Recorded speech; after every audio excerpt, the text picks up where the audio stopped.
The Samaritans of Singapore has received more calls to its suicide prevention hotline for the first half of this year compared to 2019. This period includes the circuit breaker, and April alone saw over 40% increase in the number of calls.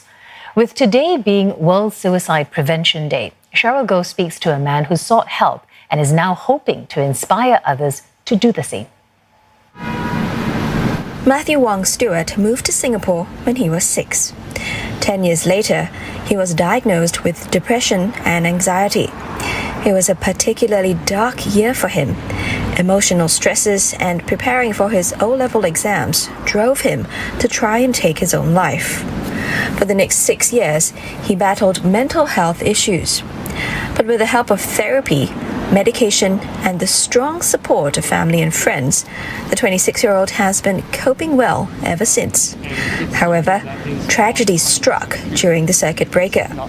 His grandfather, who lives in Australia, died, but Mr. Wong-Stewart wasn't able to attend the funeral. He was someone I was very close to, and that put me in a very, very dark place for a few weeks. The biggest support that I had were close friends of mine, as well as my wife, who I was able to open up to. I was able to open up to them and let them know, hey, for these couple of weeks, I really don't think I'm going to be okay. This is what I'm dealing with, and this is why. Mr. Wong-Stewart says no matter how bleak or dire a situation may seem, it's still important for individuals to take that first step and reach out for help. That's why he's sharing his story.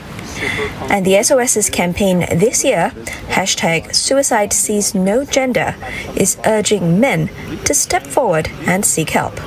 Last year, 2/3 of the 400 suicides were men.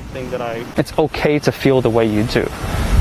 However you'd like to find ways to help yourself, take those routes, explore them, and try and find ways that you can rationalize why you feel the way you do. The SOS says it is important that we address the stereotype that speaking up is a form of weakness.